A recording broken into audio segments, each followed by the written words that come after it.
Hi, I'm Liron Cohen. And I'm Mimi Torchin. And you're listening to Lady Parts TV, the podcast. Whee!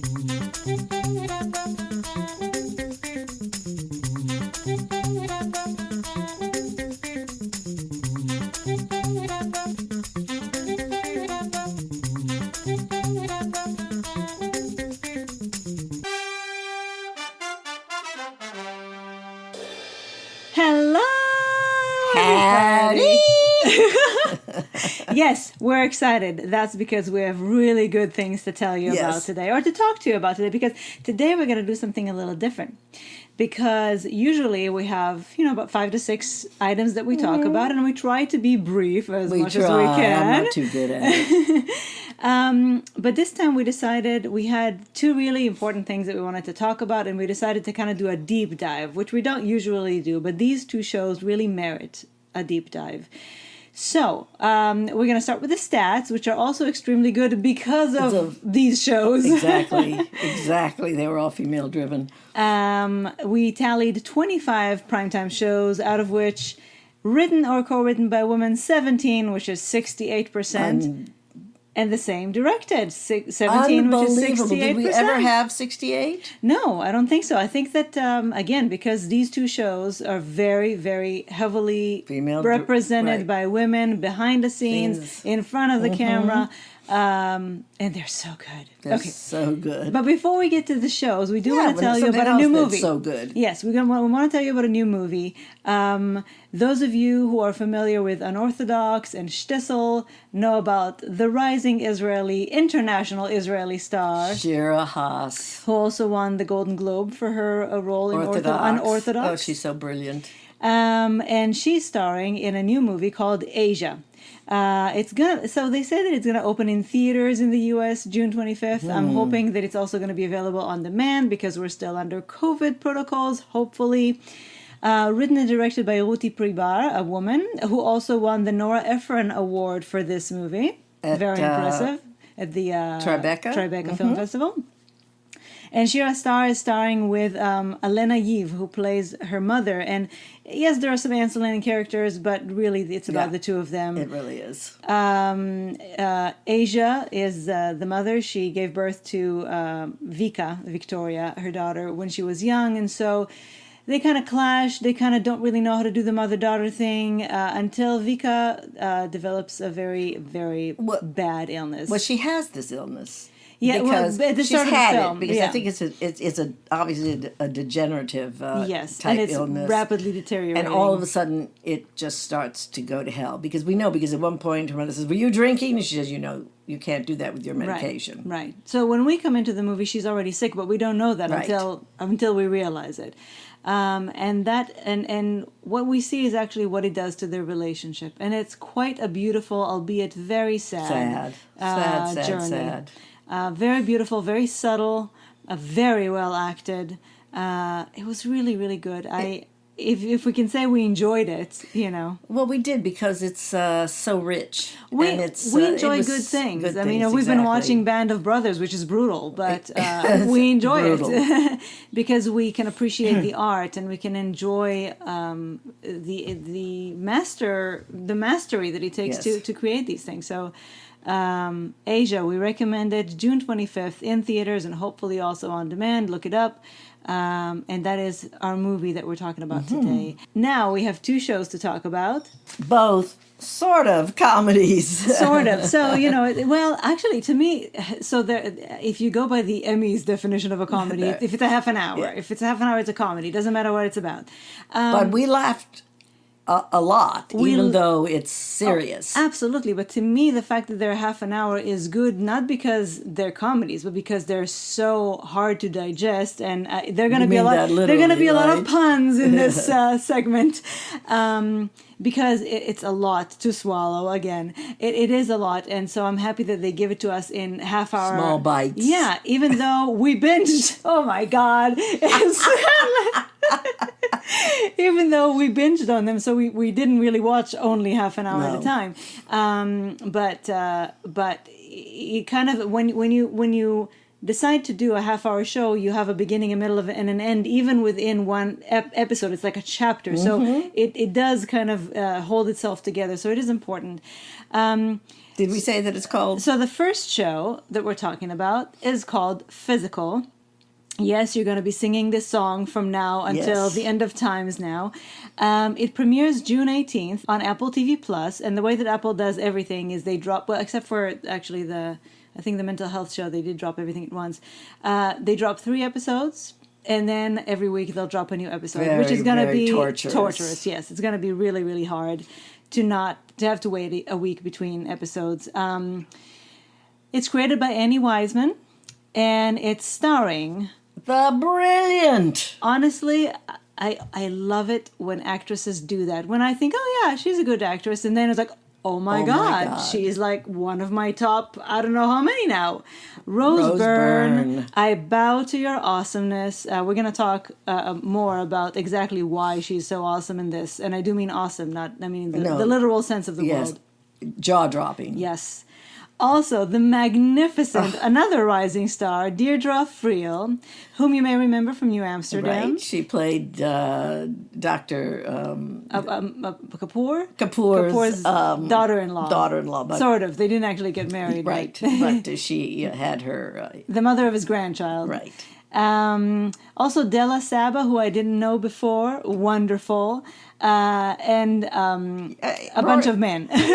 Rory Scovel. Paul Sparks is a wonderful actor. Yes. Jeffrey Arend, who you'll remember from Madam Secretary, he was the speechwriter. He plays a very, very different role in this. Repellent, repulsive. An excellent artist. This takes place in the 80s, by the way. Right. It starts in 1981, the year I was born, by the way. Yes, I'm turning 40 next week. My God, is it next week? It's next I'm week. I'm going to have to rap here nothing. Well, the cats sometimes write me cards. Yes, they do sometimes. Anyway, this takes place in 1981, and Sheila, played by Rose Byrne, is a housewife. Her husband, kind of a ne'er-to-do. He was a teacher. Right, he was a professor. He got thrown out of that, and then now he's trying to run for politics, for state assembly, and they have a daughter who is, I think, maybe 4 or 3 or something like that. And she runs a very interesting dual life. Rose Byrne, not the daughter. Sheila, the daughter. Sheila. On the outside, she's a supportive wife. She is a mother. She's kind to everybody. Yes, she tries to do the right thing, even though she messes up. But she's always she's always putting out fires and fixing everything. Right, and she's always got her best foot forward. Right. On the inside, and we do mean on the inside, because throughout the entire show, you will hear her inner voice. A running monologue of what she really is feeling. What she's really feeling, what she's really thinking, what she really wants, how she really... And it is oftentimes in complete opposite to what she does. And she manages to make simultaneously... on her face, you can see both. Dialogues. Yes. Believable that she's thinking this and that she's saying this and she's saying it with some sort of conviction on the outside, but she really feels this on the inside.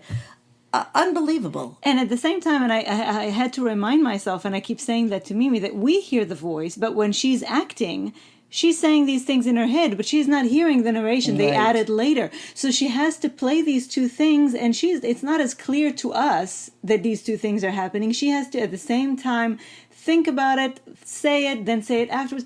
It's just, it's like juggling so many things, and it's all subtle, because this inner monologue that she has, which is brutal. Twin, yes. It is brutal. She is brutal on herself. She's brutal to herself. She's brutal to others too, but mostly she's brutal to herself. Well, and the fact that she is mean in her inner voice, again, not on the outside, that she's mean to others is oftentimes because she's mean to herself. And she sees projections of herself everywhere. But also because she is she's bitter about her life, and this is it reminds me a lot of an interesting eating disorders movie that I saw that's called Kate's Secret, which also it shows how in the early 80s women were kind of trapped because the 70s happened, the women's movement supposedly succeeded, so women were more liberated, except guess what, they were more liberated to have more responsibilities. Exactly. It's not like, still that way. Right, but at that point it was like a point of transition. Women were so excited about all these again supposed new freedoms, new rights, but actually what it meant was all those things you had to do before and all those expectations you had to meet, you have to meet the same things, except now you also can work and you can, be this liberated woman. And men have no concept of what women go through. I mean, her husband every once in a while gets a flash of how amazing. But mostly she is. takes her for But granted. mostly takes her for granted. Mostly they use women as mothers. Clean for me, cook for me, do for me. And she does fix everything for him. He's like another baby in her house. And I think a lot of women feel that way, Yes, actually. definitely. It's a very dark show. Right, and I forgot to say, and I should have started with this. There are tons of eating disorders and body image triggers because Rose Byrne's character, Sheila, is bulimic. And this is another applause for me because I've been waiting for a long time for a show. Because there was, at some point in the 90s, in response to the 80s and the 90s, there were a lot of TV movies that were made about eating disorders because it was the new thing that was confounding everybody. And people were like, oh, this is so exotic and so different. And it's, spreading like wildfire. And they did some good movies about them. Absolutely. But then it disappeared. Then all of a sudden, nobody was talking about it. There were more problems. No, I think people just kind of started to accept that this is part of our culture. And where did we see eating disorders? On the cover of magazines that said, oh, she lost so much weight. Or, she let herself go. How fat is she? And that is... Or she's been photoshopped to death. Right. And a perfect image is presented to us as the supposed reality of you can beauty. aspire to this because you can achieve this, and if you haven't achieved it yet, it's because you haven't bought all these things that we're trying to sell you. And you should just generally feel shitty about yourself, because when you feel shitty about yourself, you do two things: you buy a lot of products and you eat. No, you buy a lot of products. Well, some people eat, but no, we buy a lot of products in general. If you don't feel like you're measuring up, then there's constantly something that they're trying to sell you. If you just had this, or if you just did that, and the other thing that you do is you don't allow yourself to be strong. And this is ultimately what patriarchy wants of women, to stay in their place. And how they make them do that, they make them feel like shit about themselves. So the fact that this show has brought to the fore a character who's bulimic, and it's not all about her bulimia. It's the way that she negotiates her place in the world. It's the way that she negotiates her relationships. She can't allow herself to do that on the outside because she's a pleaser. She tries to be all these things that she's supposed to be. And so she has to do that in private. She has to destroy herself in private because that is the only place that she truly allows herself to show herself what she feels. She's so remarkable, and her relationship with Greta. Deidre Field's character. It's sort of, their relationship sort of mirrors her inner growth, right? And the more she's able to accept herself, the more she's able to, right. and they help each other. They help each other exactly. It's a beautiful relationship. It's a horrifying show in many ways, but it's also very uplifting. Well, aerobics is her goal. She sort of is about to become the Jane Fonda of she lives in San Diego. And anybody who knows Jane Fonda knows that she also suffered from bulimia for 25 years. So there are a lot of parallels. But anyway, aerobics is her savior. Well, and I never thought about it because also I did aerobics as a child. Many of us have done the aerobics craze. But I never thought about it because I was already born into that. I never thought about the fact that women were not supposed to aspire to be physically strong or mentally strong. And so aerobics did that for them. It empowered them in a way. It made them feel like they can have some sense of, in her case especially, some sense of control over her body that was not destructive, but actually that was empowering. Right, and that she could empower others with it. Because, the interesting thing, and I want to say also, because this show, as you said, is not, it's horrible in many ways, but it's also uplifting because the angle that they take on this, it's not self-deprecating. She can be so mean to herself, but it's done through a compassionate lens. The person shooting her feels the compassion, feels and wants you to see into her mind and see what she's going through and see how difficult it is for her. And she's an amazing person. Right. She is accomplished. She is a problem solver. She knows how to handle people. Oh my God. And she's constantly pushing forward, no matter how hard it is for exactly. her. So the aerobics part could have been another compulsion as part of the eating disorder, which, again, is oftentimes a symptom. In her case, it was done as something to uplift, Yes, to empower, it was an to be her escape. thing. Right. As opposed to having this secret that she binges and purges, she has this secret life where she is actually becoming a businesswoman from this aerobics, becoming a woman on her own. And she does a few shady things, nothing too terrible, but, Again, she's, Yeah. it's those blurry lines. And she and her husband and the few friends they have were a part of the hippie kind of culture in Berkeley in the 70s, I guess, so they're trying sort of to maintain their ideals in a world that is going to this is the 80s. Is heading more right than left. It's the Trump Yes. era.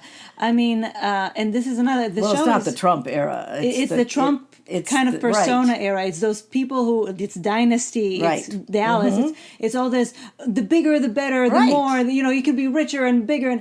And You can't have too much drugs. You can't have too much money. You can't have and capitalism at the expense of all values. everything. Exactly. And the show is Paul very... Sparks plays a very interesting character that sort of embodies that dichotomy of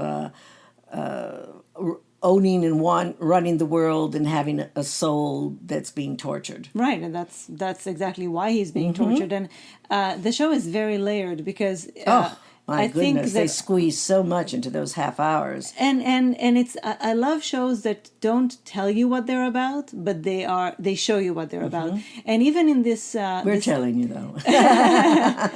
we're interpreters. Even in this tension between the two political sides. Again, it's this consumerism versus kindness or caring about, and then it's also about that's part of the bulimia. I want to, but I can't. I want more, but it comes at a cost, and I can't contain it all. So it's just so brilliant. This is a show that I've been extremely excited about. I hadn't even heard about it. I hadn't heard a word about it. I just all of a sudden saw it on Apple and said, okay, well, this is Rose Byrne. It sounds interesting. We'll watch anything with Rose Byrne. And before we knew it, we were done with the 10 episodes, and we really want more. We really were sorry when it was over. Please give us more. I just want to mention Lou Taylor Pucci, who we Yes. didn't mention, is Tyler, who is a lovely character. Yes. He's a surfer, and he's so sweet. But he also is sort of roadkill on the side of the capitalistic world. But all the characters are extremely round. They're never what you expect them to be. They're never a cliche. They're never... No, they surprise you in so many ways. Yeah. He's very profound in his hippie, dopey kind of way. Yes. Very, very profound. Very sweet. I loved him. Anyway, in case it wasn't clear, we loved it. We can't recommend it more highly. It starts June 18th on Apple TV Plus. Worth and then some. The price of admission. Not for the faint of heart. And not for the faint of heart. And again, if you have any issues of eating disorders or body image issues, consider whether or not you should watch it. Watch with caution. And if you are struggling, reach out, get help. Don't be with it alone. You can email me, ladypartstv@gmail.com. Well, and there's all kinds of of course. Hotlines. So many resources, hotlines, websites, many places. Well, because eating orders are still rampant. Even more than before. Well, we don't know that. They were pretty terrible in the 80s and 90s. Yes, but nowadays you can see kids Yes, as young as 7. It's. I think the fact that they have kind of gone underground and become sort of acceptable in culture has made it even worse. And the spectrum of eating disorders is very big, and also there's the term of disordered eating, which is not a full blown disorder but still has issues. So. I think a lot of people struggle with this. Oh, yes. So, again, watch with caution. Physical. Rose Byrne, as far as we're concerned, you're getting all the awards. I just wish that they had... No, they're not getting all the awards. Wait, okay, so all right. Excuse so this is a good me. transition. This is a way to transition. No, not getting all the awards. No, actually, you know what? This is a very good I was upset that they came out with the show just after the cutoff for the Emmys and for the Lady Parts TV Awards. But actually, this is good because now we can devote this Emmy Awards or this Lady Parts TV Awards to some of the great things. To the next show we have to talk about. And I can't believe we're already so late. But this is. And thank you, Debbie. Although Liron had read about it, my friend Debbie said, "Have you seen Hacks yet?" I said, "What's Hacks?" She said, "Oh, are you kidding? It's about," she said, "just watch it. It's about comedians." Well, it's about comedians, but it's really... And then some. And then some. It was created by Lucia Agnello, Paul W. Downs, and Jen Statsky, starring the incomparable, in the crown jewel of her exceptional career, Jean Smart, and as a sort of a Joan Rivers kind of a character, a woman she was revolutionary in her time, and she stayed, and now she became sort of at the top of her place. She has a residency that she's had for 1,000 years in Vegas, and she needs someone to write some new material for her. Actually, she doesn't think she needs somebody. Right. It's her agent, Right. who, by the way, is played by one of the creators, Paul Downs. He's wonderful. He decides there's this girl that he also represents. Played by Hannah Einbinder, who is just divine, and she is Lorraine Newman's daughter. So pedigree. She has has to be a comic. an incredible pedigree. And her character name is Ava, and she kind of doesn't control her mouth very well. She's unfiltered. She gets herself in trouble everywhere she goes, but she's talented, and he really wants to do something with her. And since Jean Smart's character, Deborah Vance, I love that name, Deborah Vance, he thinks her material is old and tired, and so he decides to make a match. Neither of them really wants to do it. They're like chalk and cheese. I mean, they couldn't be more different. Well, and a lot of it is a generational gap. Right. And it's very interesting because it's a millennial and a baby boomer, and the different ways that they see life and they see themselves and they see womanhood.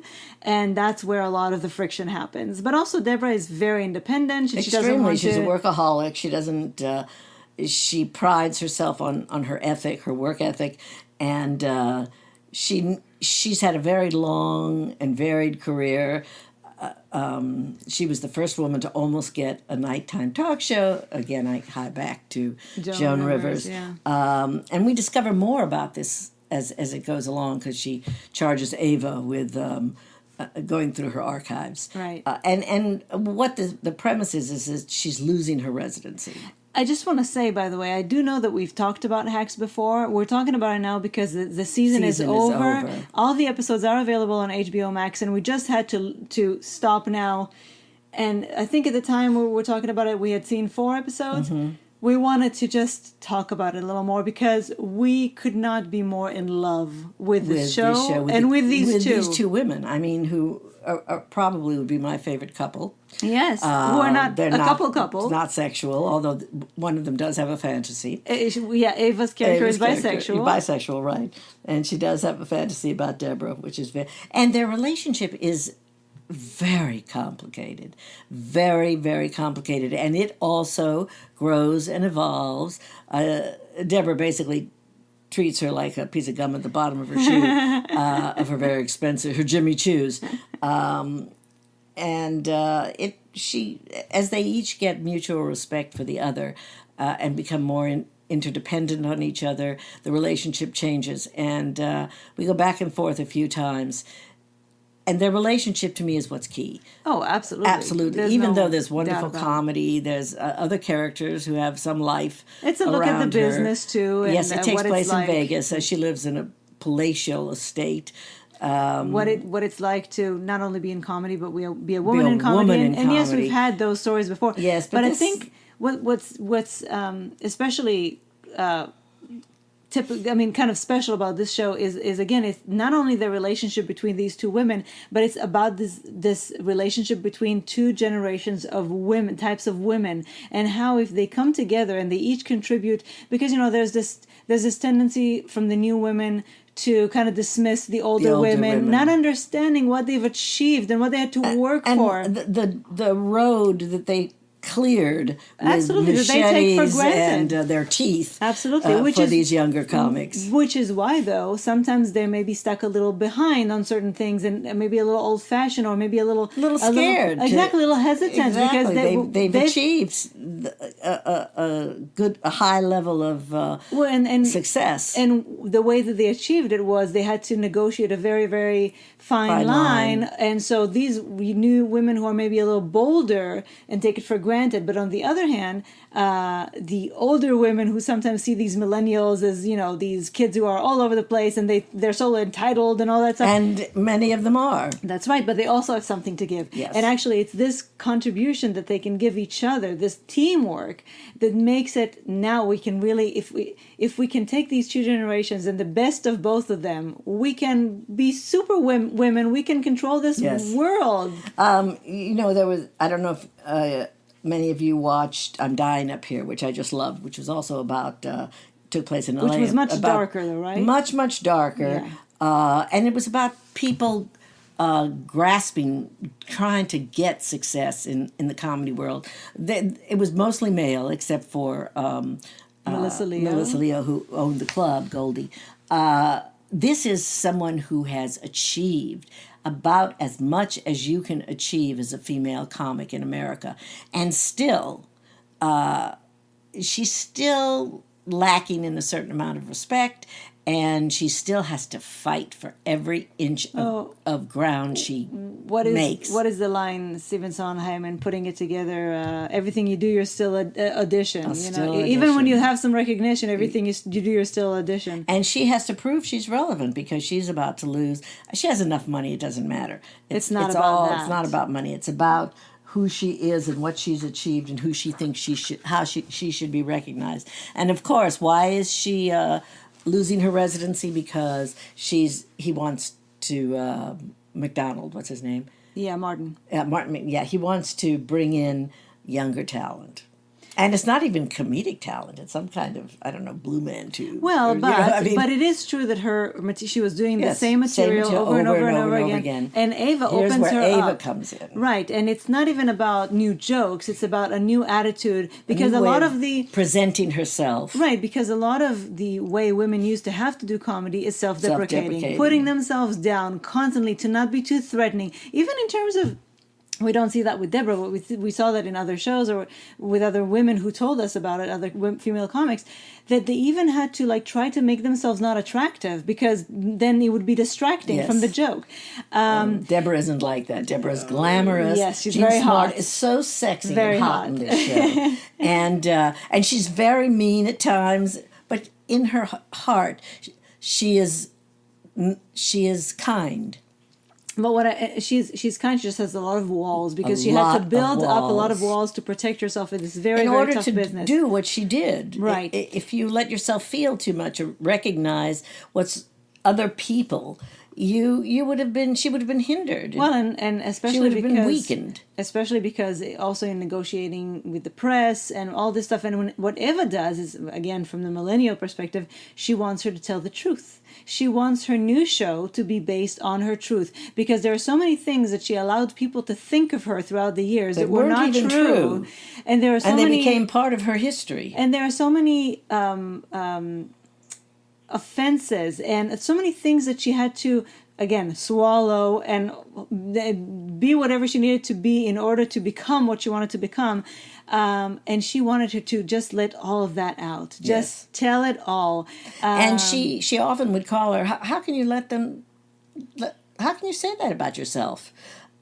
this isn't right. You should respect This is yourself more. demeaning to you. And this is still while Deborah was treating her like gum on her shoe. She's still. It also kind of offended her feminist. Yes, but Ava was in a way still protective of her. Very much. And became more and more and more so. Oh, their relationship is beautiful, love and it. we're not gonna spoil anything, but I just want to say that the ending could not have been more perfect. They surprised me, which not many shows do, and oh boy, did they surprise I me. screamed, I cheered, I wanted to kiss the screen, and I definitely wanted more. I think I did and kiss we're the getting screen. more. We're getting a second season has already been confirmed, which is a good thing because they left us with a little tiny bit of a cliffhanger. which they had to. But They yes. kind of had to throw that little wrench in there. And, monkey wrench. Hannah Einbinder yes, is a revelation. Really, you probably don't know her. I'd never heard of her. I'd never seen her. She hasn't done a lot. Right.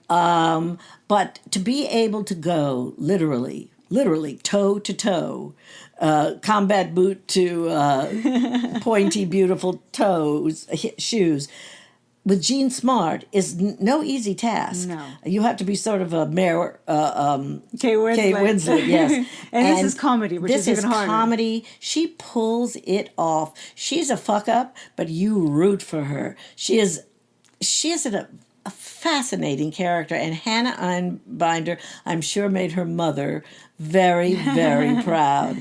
I think she made Jean Smart very proud. Oh, I hear that they loved each other, and I think we're going to be seeing a lot more. Hey, I'm of already this following her on woman. Instagram. Yeah, well, then that's it. She's reached the height of her success. Leron Cohen is following her on Instagram. The end. So watch it. Watch it. If you don't have HBO Max, get it. If they have a free trial period, get it and binge. You'll be through with it in 2 days or 3 days. Yeah. It's what is it? 10 episodes? 8, 10. Whatever it is, 8, it's I not think. enough. Exactly, and I even if you have to pay for HBO, even if you It's just get it worth for it. 1 week to watch it and then watch whatever else you want to watch and get rid of it at the end of the month, it is worth it. It's a It is fantastic worth it. show. What a year Jean Smart is having with the mayor of Easttown. Yeah. Completely different That's role. it. She's the it girl. Oh, she is it. This is it. Yeah. Boom. Yeah. She's Finally. Yep. So Hacks is on HBO Max. All episodes are available now. Fall in And love with it. we only talked about 3 things, but we talked more than we usually talk on a podcast, but we had to. We just had to. We hope Do you think we're enthusiastic about it? We hope you Oh, were my okay God. to indulge us. We hope you even enjoyed the discussion because we had a lot more to say about these shows. And when we feel that way about a show, then the show is doing something very right. Very right, because we watch a lot of television. Yes, we do. Thank you for joining us. Thank Yes. you for being patient. Please listen to us, all right? I mean, yes, listen to us every, whatever. but do as we tell you. Yes, as my mother would say, do as I tell you. Yes, and in this case, do as we do too. Yes. Thank you for joining us. We will talk to you soon, very, very soon. Be careful, be safe, stay healthy. Happy summer. Happy summer. Bye. Bye.